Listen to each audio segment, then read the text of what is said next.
How to enable Team Create on Roblox Studio. So that is what I'm going to show you guys in this super quick and easy tutorial. So let's get into it.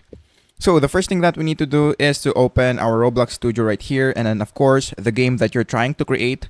Now once you're now here in this game, the next thing that we need to do is to go on the top right corner of the screen until you see this collaborate. So just click collaborate right here. Now the next thing that we need to do is to click save to Roblox.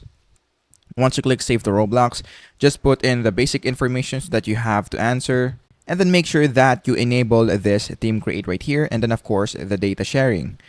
After that, just click save right here. And then once you do that, the next thing that we need to do is to go again on the upper right corner of the screen, and then click this add icon right here. And then once you do that, as you can see, we can now add users and groups. So just choose the user that you want to add. So let's say, for example, that we want to add this one. And then after that, you can edit their permission if they can play or edit the game that you're trying to create. And then once you have now set up all of that, the next thing that we need to do is to click save. And that is basically it. That is how to enable Team Create on Roblox Studio.